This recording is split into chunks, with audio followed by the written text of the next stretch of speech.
Esse é o tema da mensagem de hoje. Jesus é tudo o que eu quero ser. Você pode declarar isso? Diga: Jesus é tudo o que eu quero ser. Sabe, se existe algo que a gente precisa perseguir, é sermos parecidos como Ele é nos tornarmos cada vez mais próximos de quem Ele é. Primeira premissa para a gente entender a importância disso é entendermos que é impossível sermos parecidos com alguém que a gente não conhece. Por isso, conhecer Jesus é o primeiro passo para se parecer com Jesus. Conhecer ao Pai é o primeiro passo para se enxergar como filho. Alguém está comigo? Diga amém. Como eu posso parecer com alguém que eu não conheço? Como eu posso ser um imitador de alguém que eu nunca vi fazer? Jesus, ele fala algo, e Paulo em alguns momentos fala sobre isso também, sobre imitadores. Paulo diz: sejam meus imitadores como eu sou de Cristo. Jesus diz: eu não faço nada que eu não tenha visto meu Pai fazer. Eu não falo nada que eu não tenha ouvido meu Pai falar. Irmão, guarda isso em nome de Jesus. O primeiro princípio é que eu não posso ser parecido com alguém que eu não conheço. E o segundo princípio que eu quero compartilhar nessa manhã é que eu não posso ser imitador de algo que eu não vi fazer. Faremos coisas grandes no nome de Jesus, mas para isso precisamos ver Jesus fazendo coisas grandes primeiro. Ele diz: vocês farão as mesmas obras que eu, e obras ainda maiores farão. O primeiro passo para fazermos algo ainda maior do que Jesus fez é vermos Jesus fazer. Alguém está comigo? Diga amém. O primeiro passo para nos tornarmos como Jesus é vermos face a face quem Ele é. A verdade é que em toda a história de Jesus a gente vê um princípio claro sendo estabelecido. Antes do ide, existe o vinde. Antes de Jesus declarar ide por todo mundo e pregar o evangelho a toda criatura, Ele diz: vinde a mim todos vós que estáis cansados e sobrecarregados. Irmão, guarda isso. A igreja não vai ser enviada por Deus antes dela ser recebida por Ele. Antes de Deus enviar a igreja para o mundo, Deus enviou o Espírito Santo para a igreja.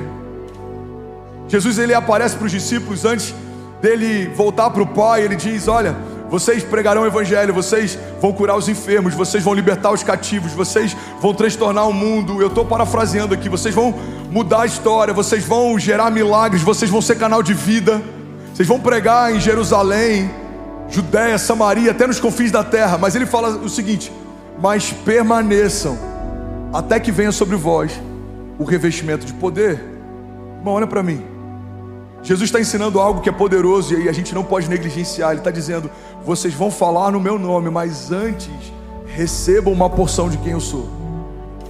Vocês vão profetizar no meu nome, mas antes recebam uma nova porção de quem o meu Pai é.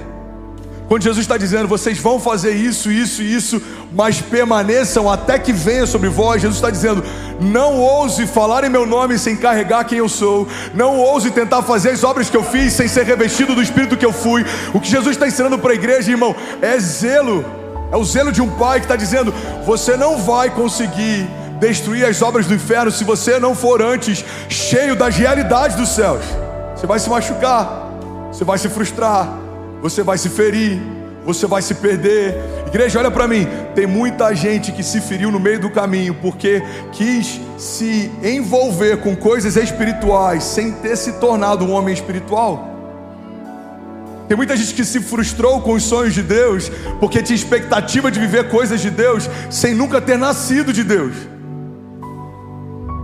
A igreja é revestida de autoridade no nome de Jesus para enfrentar inferno, principados, potestades e todos os inimigos que possam vir contra nós. Mas para ser parte da igreja, eu preciso ser parte do corpo. E para ser parte do corpo, eu preciso estar debaixo de uma aliança com Deus. E para estar debaixo de uma aliança com Deus, eu preciso ter sido salvo por Jesus. E só há um caminho para que isso aconteça: se nós o confessarmos como o único e suficiente Salvador. Se formos mergulhados nas águas do batismo, se nós nos arrependemos de quem nós nos tornamos, para que possa nascer quem Deus sempre quis que a gente fosse. Alguém está comigo? Diga amém. John Stott diz que uma das razões pelas quais o nosso evangelismo fracassa muitas vezes é porque não parecemos com Cristo que proclamamos. Demorei 17 anos para me abrir para o evangelho. E a maior crise que eu tinha com os evangélicos e com a igreja é que os funcionários que a gente já teve na nossa casa que mais deram problema eram evangélicos. Alguns dos amigos mais problemáticos que eu estudei eram evangélicos. Então, quando me apresentaram à igreja evangélica, eu já conhecia o mau testemunho de quem se dizia fazer parte dela, mas não era uma expressão dela. Irmão, guarda isso. Às vezes é melhor o não conhecimento do que um conhecimento frustrado. Você já ouviu falar de Jesus? Não, eu não ouvi, é uma página em branco. Você já ouviu falar de Jesus? Eu conheço algumas pessoas que falam o nome dele, eu não tive uma boa impressão. Às vezes é mais fácil a gente falar de Jesus para quem nunca ouviu falar do que falar de Jesus para quem não quer mais ouvir falar. Você está comigo? Diga amém. Estava conversando com um amigo do mundo esses dias, ele falou algo que eu achei tão engraçado. Ele falou: irmão, Jesus é maravilhoso, o problema é o fã-clube dele. Eu não tenho dificuldade de querer esse Jesus que vocês falam, eu tenho dificuldade de querer o Jesus que vocês mostram, e isso é uma realidade. Como seremos parecidos com alguém que ainda não conhecemos? Parte da igreja tem buscado características e expressões do evangelho que são acréscimo: a prosperidade, a riqueza, a autoridade, o romper, mas não tem buscado a base, é o caráter de Jesus, o fruto do Espírito. Porque no final das contas, o que vai mudar a história não é a obra de Deus que nós fizemos, mas é o que a obra de Deus fez em nós. Não é o quanto de frutos a gente fez, mas é o quanto do fruto do Espírito a gente deu espaço para Jesus gerar em nós. É o quão parecido com Ele a gente se tornou, é o quão parecido com Ele a gente é. Alguém está comigo? Diga amém. Mas afinal, quem que Jesus é? Eu preguei uma série inteira lá em Miami. Eu acho que eu cheguei a ministrar aqui, eu não lembro. Seria uma boa para a gente fazer em algum momento.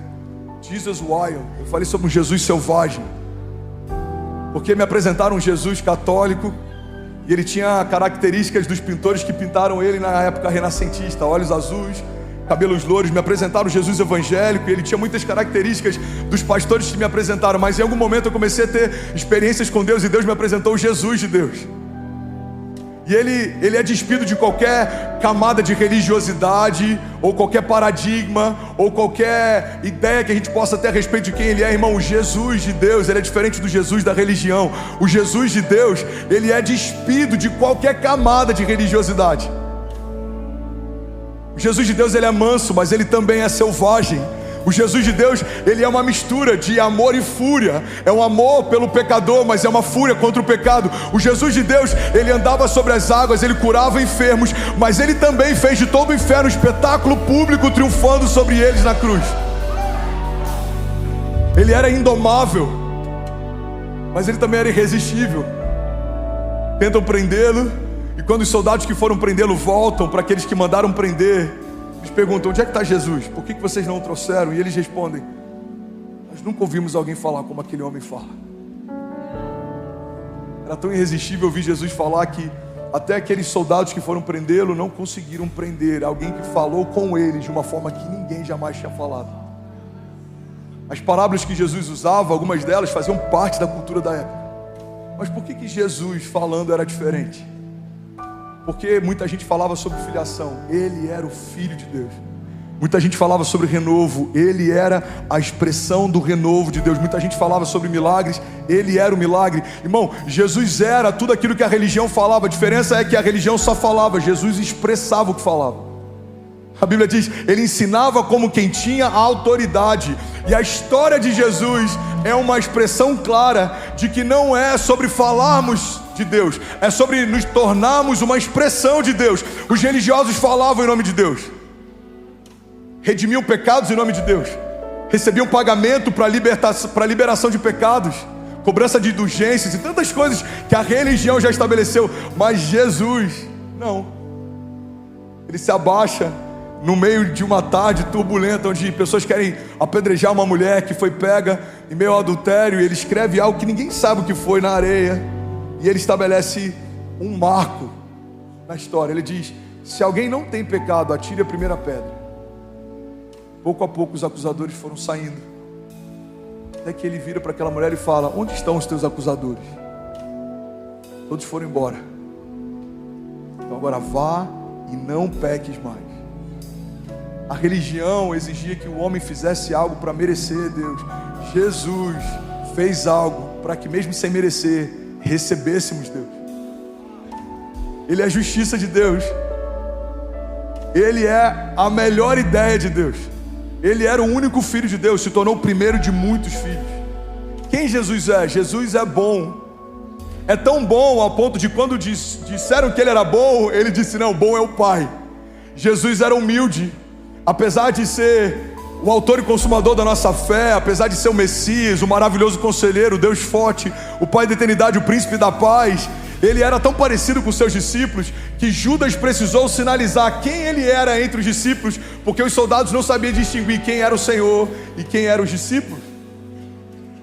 Ele era manso, mas ao mesmo tempo ele era firme. Pedro afunda e a Bíblia diz que imediatamente ele estende as mãos, mas logo depois ele exorta: homem de pequena fé. O fato dele ter compaixão com os nossos erros não fazia com que ele fosse omisso com a nossa correção. A religião normalmente exorta e depois abraça. Jesus abraçava e depois exortava. Você está comigo? Alguém recebeu algo de Deus? Se for para Jesus, você pode celebrar. Aleluia! Aleluia! Conceito de humildade, a gente tem ouvido muito sobre isso, inclusive, e ele é bíblico, ele é real. É que humildade não é pensarmos menos a respeito de nós. Humildade é pensarmos menos em nós.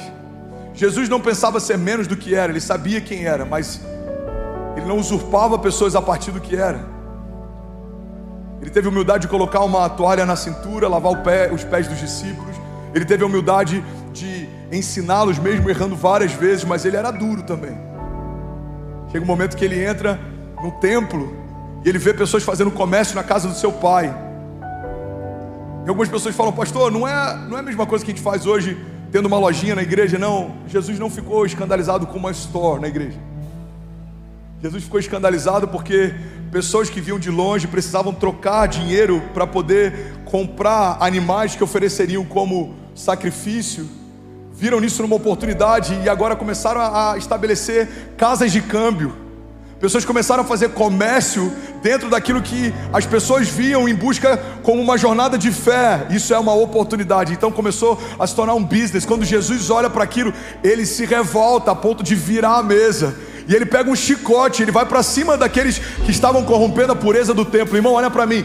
Não há no Evangelho nenhum relato de nenhum dia que Jesus entrou num prostíbulo, por exemplo, revoltado com as prostitutas. Não há um relato de nenhum dia que Jesus entrou num bar, revoltado com os beberrões. E a minha pergunta para você é: por que Jesus não se revoltou com eles, mas se revoltou com os sacerdotes e os homens do templo? E a resposta é: porque daqueles que vivem na carne se espera obras da carne, mas daqueles que falam em nome de Deus se espera uma expressão de Deus.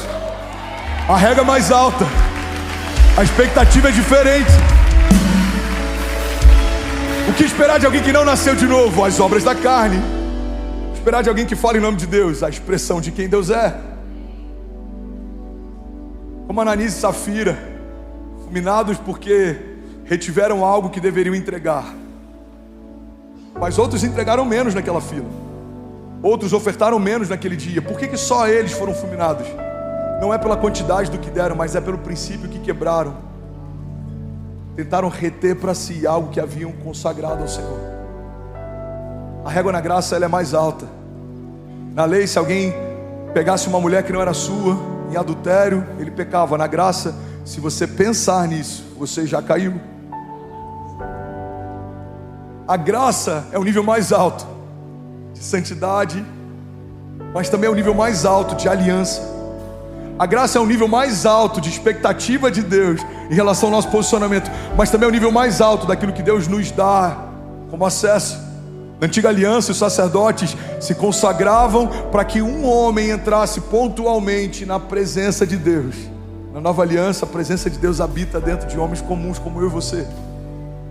Na antiga aliança, os sacerdotes não podiam tocar no que era morto, porque isso tornava eles impuros. Na nova aliança, nós tocamos em tudo que é morto, e aquilo que é morto se torna aquilo que nós somos, volta a viver. Na antiga aliança, o Espírito Santo vinha pontualmente sobre sacerdotes e reis, em momentos únicos na história. Na nova aliança, o Espírito repousou sobre a igreja. Irmão, a nova aliança é um nível mais alto, é um nível mais puro. E é por isso que que nós precisamos saber quem Jesus é, porque se não soubermos quem Jesus é, isso faz com que entre em choque o fato de sermos igreja. Como seremos cristãos se não conhecemos o Cristo, que é a base fundamental da igreja que fazemos parte? O que significa cristãos? Pequenos Cristos. Somos o Jesus que ficou por aqui. Jesus, ele voltou aos céus e ele disse: se eu não for, o Espírito não será repartido sobre vós. Jesus está dizendo o seguinte: no momento em que eu for para o Pai e vocês forem uma expressão de quem eu sou, durante toda a história, quando alguém precisar de cura, não vai precisar viajar para um lugar onde eu estou. Ele só precisa receber um toque de alguém que carrega quem eu sou. O que Jesus fez foi uma multiplicação de quem Ele é. Tentaram apagar a luz do mundo, que eles não sabiam que agora a luz começou a brilhar dentro de cada um que crê que Jesus é o autor da vida. Imagina se fosse nos dias de hoje, e se Jesus não tivesse voltado ao Pai, a gente não poderia estar cultuando aqui, teria que estar todo mundo numa caravana, correndo atrás de onde Jesus estava. Se você precisasse de cura, teria que ir até onde Ele estava, e se a multidão fosse grande, ou você romperia no meio dela, ou você teria que abrir um buraco no telhado para que Ele te visse. Jesus está dizendo: o que eu fiz em 3 anos e meio, vocês farão por toda a história, até que eu volte. Quem Jesus é? Jesus é bom. A falta do nosso caráter não afeta o caráter dele. A nossa inconstância não gera inconstância nele. A nossa variação de humor não muda o humor dele. A nossa justiça própria não muda a justiça dele. Ele é bom, ele é perfeito. Nada falta nele. Ele é a expressão exata da perfeição. Ele é o que é. Milagres não são apenas o que Jesus faz. Milagres são parte de quem Ele é, são a identidade dele. Ele é o Cristo, aquele que foi crucificado. Ele não só veio revestido de glória, como Ele se despiu de toda ela para ser morto como pecado. Ele vem como Filho de Deus, Ele se entrega como pecado. A Bíblia diz que aquele que não cometeu pecado se fez pecado por nós, para que nós fôssemos feitos justiça de Deus. Ele recebeu uma culpa que não era dele, uma sentença que não era dele, uma doença que não era dele, para que nós recebêssemos uma herança que não era nossa, uma justiça que não era nossa, uma bênção que não era nossa, uma filiação que não era nossa. E por que Ele nos deu? Porque se a gente tentasse tomar, além de ser humanamente impossível, mas se fosse possível, a gente estaria usurpando Deus. Nós não poderíamos ter tomado de Deus aquilo que só Deus poderia ter derramado sobre nós. Deus desejou nos dar aquilo que só o seu único Filho tinha acesso e direito. Quem Jesus é? Jesus é um canal de milagres. Jesus é um canal de vida. Todas as cidades que Ele passou foram diferentes depois que Ele passou. E é por isso que eu acredito que é impossível alguém que não vive transformação ter tido um encontro real com Jesus. Pastor, eu conheço pessoas que estão na igreja há anos e elas não mudam. Eu também conheço. Conheço até pastores que estão há anos numa igreja e eles não mudam. Conheço líderes que estão há anos numa igreja e eles não mudam. Porque a igreja não é o que muda. A igreja é só um ajuntamento de pessoas que estão sendo transformadas. A igreja é o corpo de Jesus, mas se cada um de nós estiver separado, nós não temos a mesma autoridade que temos quando estamos juntos, porque eu não sou a esperança da glória, você não é a esperança da glória, mas nós somos a esperança da glória. O que gera mudança? É morrermos para o mundo, nascermos para Cristo, estarmos conectados na videira verdadeira. A Bíblia diz que sem Ele nada podemos fazer, mas com Ele nós podemos todas as coisas. A Bíblia diz que se estivermos nele, a palavra dele se mantiver em nós, pediremos o que quisermos e nos será concedido. Jesus é a expressão exata de quem Deus é. Alguém está recebendo algo de Deus? Diga amém. Jesus é a expressão exata de quem Deus é. Irmão, olha para mim. Jesus é a expressão exata de quem Deus é. Por isso, todas as características que nós pensamos a respeito de Deus, mas nós não vemos em Jesus, estão equivocadas. Deus é um Deus perseguidor. Vemos Jesus como alguém que persegue? Não. Então você está equivocado. Deus é um Deus mau. Vemos maldade em Jesus? Não. Então você está equivocado. Deus é um Deus que pune até aqueles que são bons. Vemos Jesus punindo pessoas boas? Não. Então você está equivocado. Deus é um Deus que se esqueceu da criação. Vemos Jesus se esquecendo da criação, até o último momento foi obediente, se entregou à morte, morte de cruz, como uma ovelha indo em direção a seu matadouro, não disse nenhuma palavra. Vemos isso em Jesus? Não. Então a gente está equivocado. Olha o que a Bíblia diz, Hebreus 1:3. O Filho é o resplendor da glória de Deus e a expressão exata do seu ser, sustentando todas as coisas por meio da sua palavra poderosa. Alguém pode dizer glória a Deus por isso? Se Jesus é a expressão exata de quem Deus é, olhamos para Jesus e olhamos para Deus. Mas a Bíblia diz que nós somos uma expressão de quem Jesus é. Logo, pessoas quando olham para nós, precisam olhar para uma parte de Deus. Somos a expressão daquele que expressa o Criador. E é por isso que toda a terra aguarda ansiosamente a revelação dos filhos. Nós revelamos a Cristo, Cristo revela ao Pai, e o Pai é tudo. Ele é tudo em todos.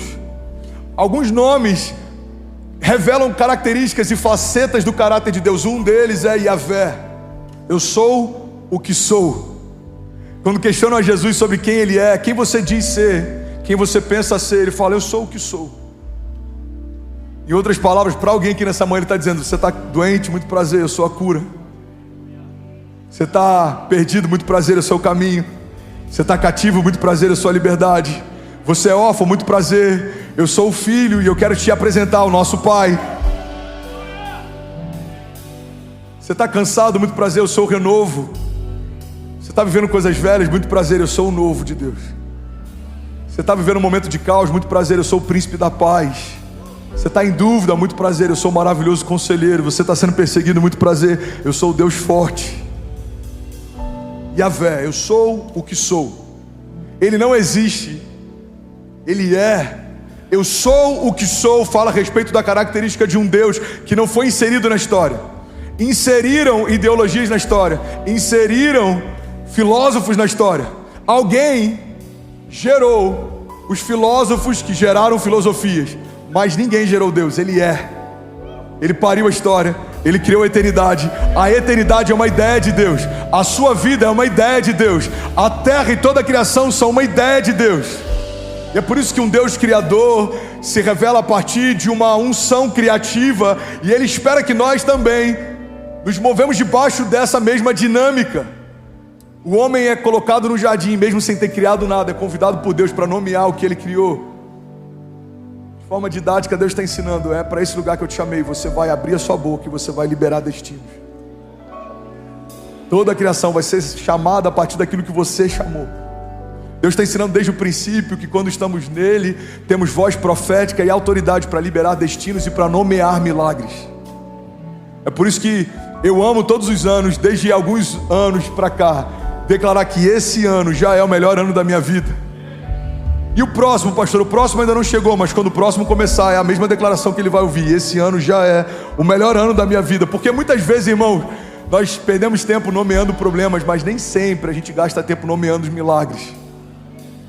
Esse é o ano do romper, esse é o ano da promessa, esse é o ano da multiplicação, esse é o ano da aceleração, esse é o ano do transbordo, esse é o ano das portas abertas, esse é o ano do mover de Deus, esse é o ano do agir de Deus, esse é o ano do favor de Deus. Alguém aqui comigo nessa manhã? Outro nome que revela o caráter de Deus, se for para Ele, você pode fazer melhor.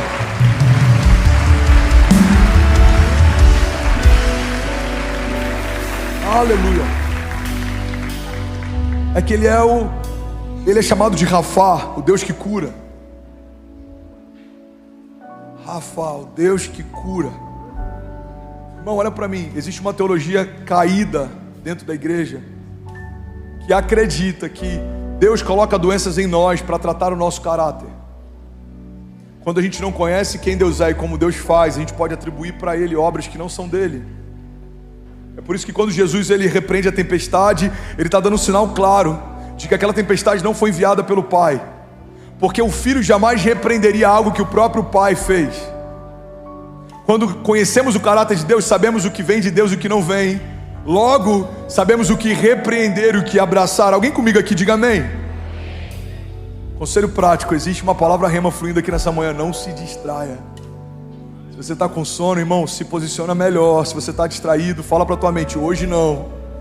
Mas existe uma palavra revelada sendo liberada aqui. Alguém vai pegar algo novo aqui. Você está comigo? Diga amém. Tem o segundo culto ainda, Vaz. Quando não conhecemos o caráter de Deus, muitas vezes abraçamos obras do inferno como se fossem um tratamento de Deus. Não, esse tumor foi Deus que colocou para tratar minha humildade. Eu estou tão humilde depois do câncer. Não. Esse Deus que te apresentaram não é o Deus real. Porque eu não vi na Bíblia algum momento que Jesus tenha colocado uma doença em alguém para depois tirar. Isso é tão louco como imaginar que o corpo de bombeiros agora começa a colocar fogo em algumas casas para depois vir apagá-lo e falar: olha, a gente salvou você no seu momento mais difícil, mas isso foi para tratar o seu caráter. Não é assim que Deus faz. Deus não é aquele que coloca doenças, Deus é aquele que remove elas. Deus não é aquele que... Você crê nisso de verdade? Em toda a história bíblica, pessoas doentes foram curadas por Jesus, mas em toda a história bíblica não vemos um relato de alguém sarado que foi feito doente por Jesus. Jesus então, colocando a mão nele, recebeu a lepra. Não, isso não acontece. Vemos na antiga aliança homens se tornando leprosos por causa de um juízo de Deus, mas na nova aliança vemos lepra saindo por causa da graça de Deus. A nova aliança revela um Deus que sara, que cura. Outra característica sobre Deus, e outro nome pelo qual a gente pode chamá-lo, é Elohim, Deus Supremo. Diferente do Supremo Tribunal Federal de algumas nações, em que homens são a última instância da justiça dos homens, Deus é o Deus Supremo e Ele é a última instância sobre qualquer coisa. A Bíblia diz que em Jesus foi depositado a plenitude e a autoridade sobre todas as coisas, inclusive na ressurreição dos mortos, para que em tudo tenha a primogenitura e a primeira parte. Ou seja, Ele é o cabeça de todas as coisas, Ele é o princípio de todas elas, Ele é o homem mais importante, Ele carrega o nome mais importante, não só sobre todos os principados e potestades, sobre todo tipo de ou qualquer tipo de autoridade, mas sobre a era presente e a era futura. A Bíblia diz que o nome de Jesus é nome sobre todo nome, não há um nome mais poderoso, não há alguém que carregue mais poder e autoridade, e é por isso que Ele é supremo. Não há um lugar mais alto do que o lugar onde Ele habita, não há um nome mais forte do que o nome que Ele carrega, não há nada mais poderoso do que quem Ele é. Alguém está comigo? Diga amém. Ele é o Deus Supremo, Ele é o El Shaddai, significa Deus Todo-Poderoso. Isaías 9,6, quando falava a respeito do anúncio do Messias, a gente leu sobre isso, a gente meditou sobre isso semana passada. Porque um filho nos nasceu, um menino nos foi dado, e Ele será chamado Maravilhoso Conselheiro, Deus Forte, Pai da Eternidade, Príncipe da Paz. Em algumas versões, na King James atualizada, ao invés de Deus Forte, Ele é chamado também de Deus Todo-Poderoso, El Shaddai. Declare com autoridade, diga: Ele é o Deus Todo-Poderoso. O que é o Deus Todo-Poderoso? Dependendo da forma que a gente analisa, isso é ainda mais forte do que Deus forte, porque um Deus forte é um Deus que tem força, mas o Deus Todo-Poderoso é o Deus que pode todas as coisas. Todo poder habita nele, todo poder emana dele. Ele pode todas as coisas. E a Bíblia diz que se crermos, todas as coisas também estarão disponíveis, porque tudo é possível ao que crê. O sangue de Jesus tem poder. Meus lindos, grava o backup do áudio de alguma forma, nem que seja de celular. Existe algo poderoso sendo liberado aqui hoje. Ninguém vai frustrar isso. Ninguém vai frustrar isso. Que sejam envergonhados os inimigos de Deus, que caiam por terra, que todo levante cesse, que toda resistência pare em nome de Jesus. Se você crê nisso, diga amém. Nem que eu tenha que pregar plenos pulmões, a gente vai ouvir o que Deus quer falar hoje, amém? Ele pode todas as coisas, e nós podemos também todas as coisas nele. O que significa poder todas as coisas, segundo a perspectiva de Paulo, quando ele diz que podemos todas as coisas naquele que nos fortalece? Paulo está dizendo algo que é ainda mais amplo. Ele está dizendo: eu posso todas as coisas, inclusive passar adversidades. Eu posso ter muito ou ter pouco, eu posso ter transbordo ou passar fome, eu posso todas as coisas. Ele está falando sobre a possibilidade de enfrentar toda e qualquer situação. Mas quando falamos sobre a característica de um Deus Todo-Poderoso, é diferente. Ele pode todas as coisas. Ele abre a sua boca e reinos são abalados. Ele abre a sua boca e toda a terra estremece. Ele abre a sua boca e algo acontece. Não há possibilidade de Deus abrir a sua boca e algo sobrenatural não acontecer. E é por isso que Ele é zeloso com a sua palavra. E é por isso que a Bíblia diz que por não ter ninguém superior a si mesmo por jurar, Ele jura por si mesmo. E é por isso que Ele não fala algo que não tenha o intuito de cumprir. E é por isso que Ele não gera expectativas que Ele queira frustrar. E é por isso que se você tem uma promessa, você tem uma garantia. Existe um meme de produtos chineses que, se der defeito, você já sabe, não tem garantia. Mas quando nós fomos feitos, ao invés de made in China, ou made in Brasil, ou seja o que for, você tem uma tatuagem, e eu coloco entre aspas, para que nenhum teólogo chato venha me criticar depois. Existe uma impressão, made in heaven. Você foi feito no céu, você foi feito por Deus, você foi feito à imagem e semelhança do seu Criador. E as promessas que você carrega foram feitas por Ele, não foram feitas pelos seus pais. Os pais podem liberar palavras proféticas, mas Deus liberou promessas. O que significa promessa? Um dos significados de promessa é garantia. Se você carrega uma promessa de Deus, o próprio Deus garante que ela pode se cumprir. Pastor, pode, não é condicional? Sim. Grande parte das promessas pessoais que a gente tem são condicionais também. Elas não vão se cumprir se a gente não se posicionar no lugar que Deus pediu para a gente estar. Mas é impossível você se posicionar e Ele não cumprir o que Ele disse que faria. Deus pode prometer que você vai se tornar um avivalista, mas se você não tiver uma vida de santidade e não tiver conhecimento da palavra, não dá para avivar alguém se você não se permitiu ser avivado. Deus pode ter uma promessa que você vai ser um homem próspero, mas se você retém a semente que recebe, Deus não vai quebrar um princípio só para poder abençoar você. Qual que é o princípio, pastor? Ele é aquele que dá a semente ao que semeia. Deus pode ter promessas para a tua casa, mas se ela não for fundamentada e edificada na rocha, em vão trabalham aqueles que edificam ela. As promessas são uma garantia, mas elas também têm algumas condicionais. Se você estiver onde eu pedi para estar, se você fizer o que eu te pedi para fazer, você vai se tornar o que eu disse que você se tornaria, e a partir disso, você vai viver o que eu disse que você viveria. É por isso que João 15 declara: se permanecermos nele e as palavras dele permanecerem em nós, pediremos o que quisermos e nos será concedido. Deus estabeleceu uma cláusula de segurança, é um dispositivo de segurança.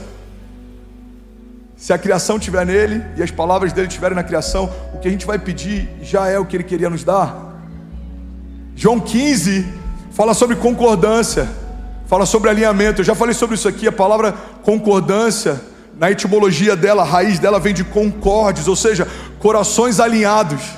Quando o meu coração está alinhado com o coração do meu Pai, o que eu gostaria de pedir já é o que Ele gostaria de me dar. É por isso que João 15 fala sobre as palavras dele permanecendo em nós, e fala sobre nós permanecendo nele. Porque quando uma coisa se torna a mesma coisa, quando você se torna a mesma coisa que o Pai, quando os seus sonhos se tornam os mesmos sonhos que os dele, o que você vai pedir já é a vontade dele. A gente perde tempo pedindo coisas que Deus não vai nos dar, porque vão nos afastar do lugar de destino, não vão nos levar para um lugar de propósito. Tem muitas orações que elas são desconsideradas, porque se elas fossem ouvidas, certamente a gente estaria muito distante do lugar que Deus quer que a gente esteja. Tem muitos pedidos nossos que são desconsiderados por Deus, e é por isso que quanto mais próximo o nosso coração estiver do dele, mais assertivo é a nossa jornada. A oração do Pai Nosso estabelece esse princípio: seja feita a sua vontade na terra, como já é feita no céu. Ele é o Deus Todo-Poderoso, Ele é o Deus que cura, Ele é o Deus Supremo, e Ele também é o Jeová Jireh, Ele é o Deus que provê. Toda a fonte de provisão do povo de Deus emana de Deus. Toda provisão de quem não é de Deus vem de qualquer outra fonte, menos Deus. Pode ser mamon, pode ser do seu esforço, pode ser da sua estratégia, mas o povo de Deus é provido por Deus. E todas as vezes que a gente busca uma provisão que não vem de Deus, a gente fica ansioso. Se não me engano, Billy Graham diz que o motivo da nossa ansiedade é porque colocamos a nossa expectativa em qualquer coisa menor do que Deus. Eu estou ansioso com uma porta de emprego. A minha expectativa está o quê? Num currículo ser aprovado ou não. Eu estou ansioso com um novo governo. A minha expectativa está na gestão de alguém. Eu estou ansioso com os meus líderes para que eles possam me ver. Eu estou preocupado com um chamado de um homem ao invés de um chamado de Deus. Todas as vezes que nós colocamos a nossa expectativa em algo natural, nós estamos suscetíveis à ansiedade. Mas quando a gente estabelece Deus como nosso único provedor, Ele se torna a única fonte de provisão. Então os meus olhos não estão mais na economia, na geografia, nas circunstâncias, nas promessas. Os meus olhos estão na fonte. Ele é a provisão, Ele é a garantia. É dele quem vem todo o recurso, é dele que vem toda a fé, é dele que vem toda a sabedoria, é dele que vem todo o amor. A Bíblia diz: nós amamos porque Ele nos amou primeiro. Ele é o autor e consumador da nossa fé. A Bíblia diz que aquele que pede sabedoria de Deus recebe livremente. Ele é o autor da sabedoria. Então tudo que eu preciso está nele. Ele é o provedor, inclusive e principalmente de recursos financeiros. A palavra riqueza ou o conceito dinheiro é tratado mais vezes no Evangelho do que vários outros termos que a gente acha que são mais espirituais. Tem muita gente que, por não ter uma visão alinhada a respeito de riquezas do tipo de Deus ou prosperidade bíblica, ama Jesus, mas se perde na jornada porque tem essa área desalinhada.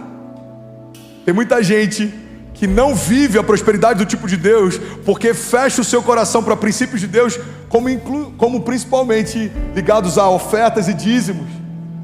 Generosidade é uma expressão de quem Deus é. Generosidade é parte do caráter que Deus tem.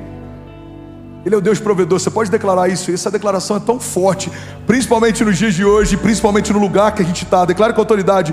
Diga: toda a provisão que eu preciso está disponível em Deus. Diga: Ele é a minha provisão, Ele é a minha segurança, Ele é a minha única fonte. Alguns confiam em carros, outros confiam em cavalos.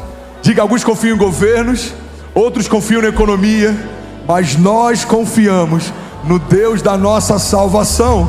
Nada vai faltar sobre a minha casa, sobre os meus filhos e sobre os filhos dos meus filhos. Você pode celebrar Jesus no seu lugar. Aleluia.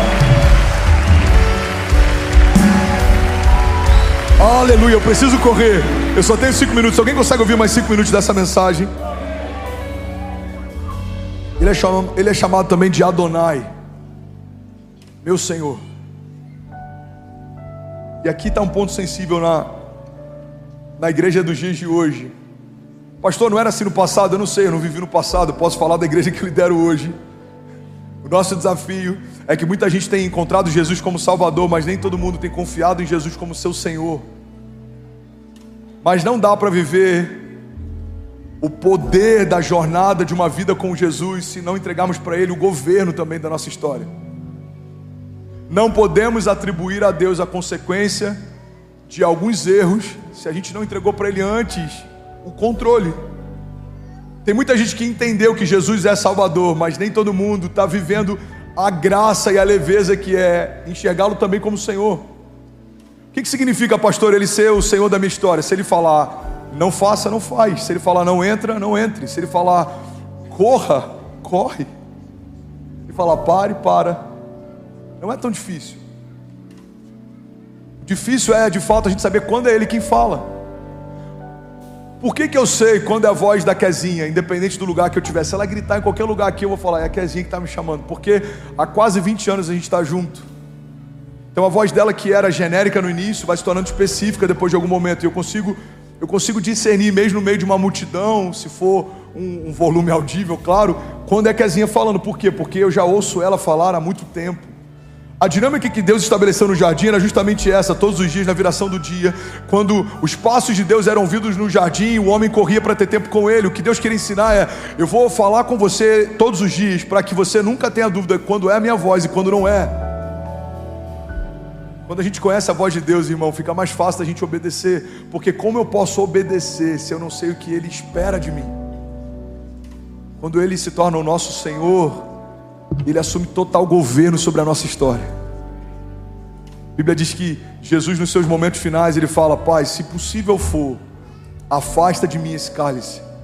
Primeira coisa, Jesus, Ele é submisso. Não só porque ele obedeceu no final, mas porque ele pediu e perguntou.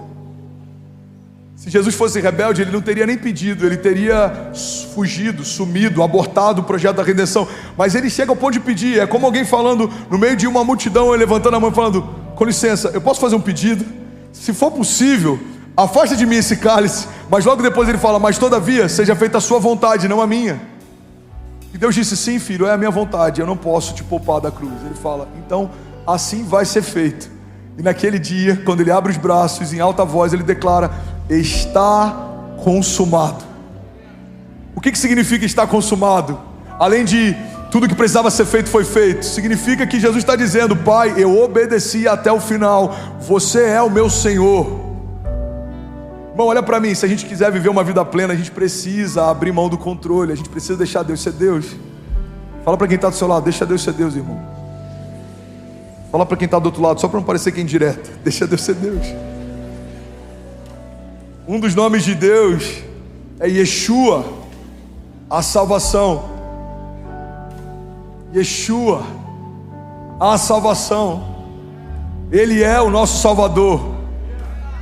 Ele pagou um preço por nós que ninguém pagaria. Ele entrou no nosso lugar numa cruz, ninguém entraria. Ele fez o que ninguém faria, e ele fez o que ninguém poderia fazer. Porque mesmo que o meu Pai, que me ama, quisesse me salvar, ele não poderia, porque alguém numa condição de pecado não poderia redimir o outro de pecado. É por isso que ele é o Cordeiro de Deus, que veio de uma semente incorruptível, para perdoar os pecados, para libertar os cativos, para curar os enfermos. Alguém está comigo? Diga amém. Diga com autoridade, diga: ele é a salvação. Ele é o Jeová Nissi. O que significa Jeová Nissi? O Senhor é a nossa bandeira. Irmãos, olha para mim. Nos dias como os que a gente está vivendo hoje, tem tanta ideologia que tem orgulho de levantar sua bandeira. A igreja não pode se eximir disso. Existe uma agenda progressista, existe uma agenda contra a família, existe uma agenda pró-aborto, existe uma agenda de ideologia de gênero. Nós temos uma agenda dos céus. Precisamos levantar a nossa bandeira. Qual é a nossa bandeira? Não é da denominação que fazemos parte. Qual é a nossa bandeira? Não é da comunidade de fé que nós fazemos parte. Isso é muito pequeno, isso se limita a um bairro, no máximo a uma cidade. A nossa bandeira é o Senhor. Ele é a nossa bandeira. Ele é o autor e consumador da nossa fé. Ele é a pedra fundamental pelo qual tudo se estabelece. Ele é o princípio e o fim de todas as coisas. Ele é o alfa e o ômega. Ele é o maravilhoso conselheiro, Deus forte, o Pai da eternidade. Ele é o príncipe da paz. Alguém comigo aqui nessa manhã? Aleluia, aleluia. João 17:1 diz assim: depois de dizer isso, Jesus olhou para o céu e orou. Deixa eu te levar para um lugar. Jesus está nos seus últimos momentos antes de entregar a sua vida. Ele diz: Pai, chegou a hora. Glorifica o teu Pai, glorifica o teu Filho, para que o teu Filho te glorifique. Pois lhe deste autoridade sobre toda a humanidade, para que conceda a vida eterna a todos os que lhe deste. E essa é a vida eterna. Irmão, pega isso. E essa é a vida eterna, que te conheça.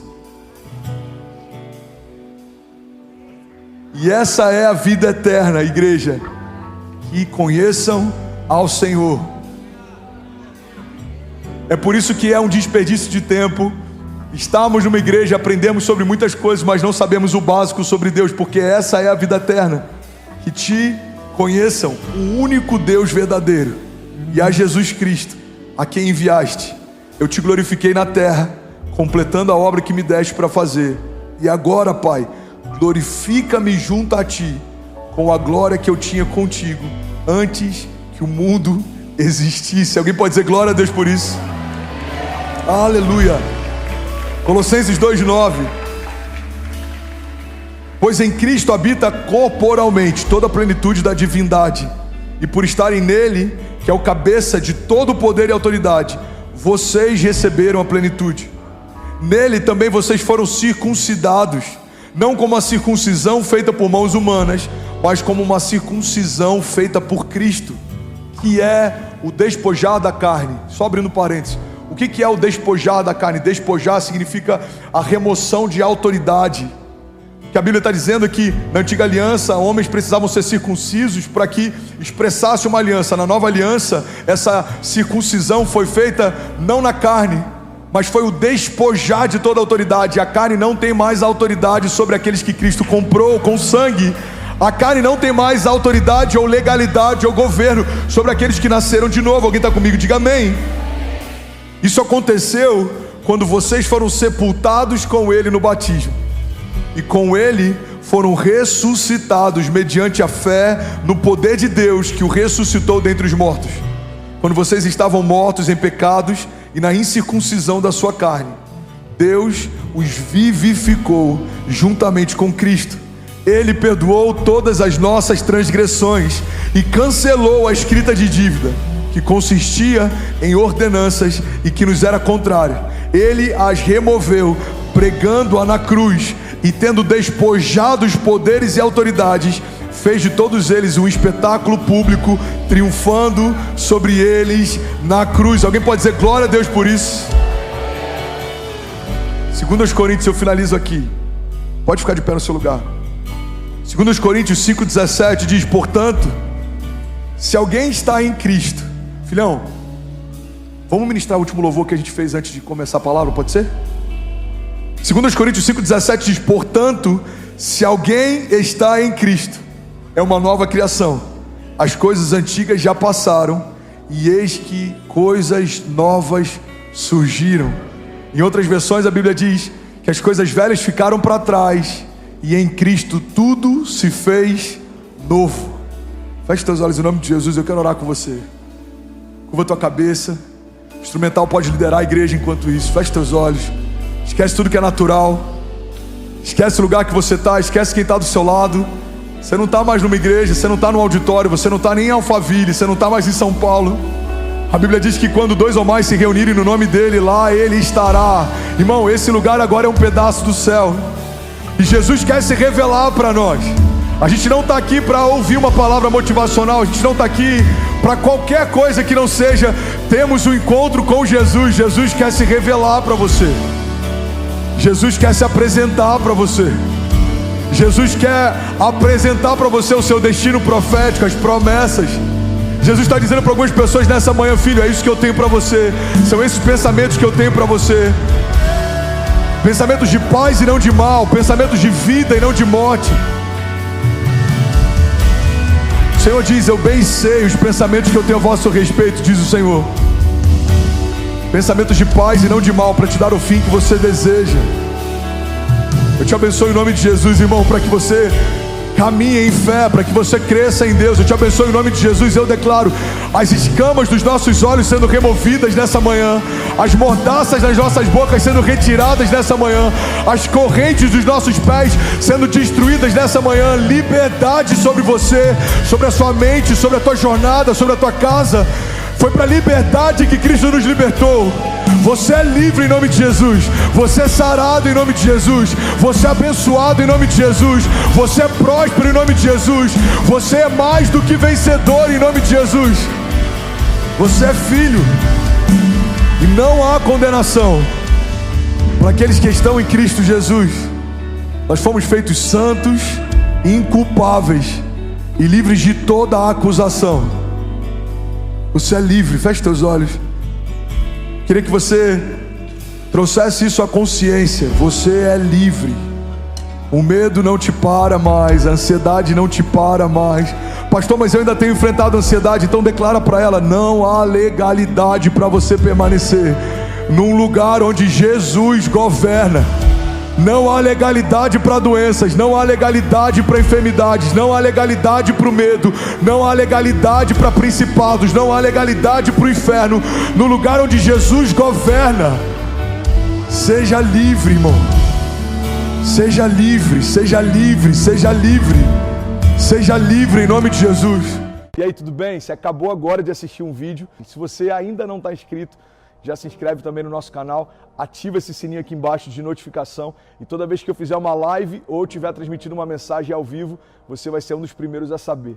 Mas eu deixei mais 2 indicações aqui que eu espero que façam muito sentido para você. Então já aproveita e clica para assistir a próxima mensagem, beleza? Seja bem-vindo ao time de incendiários e eu espero de verdade que essas mensagens mudem a sua vida como elas têm mudado a minha também. Até a próxima. Valeu!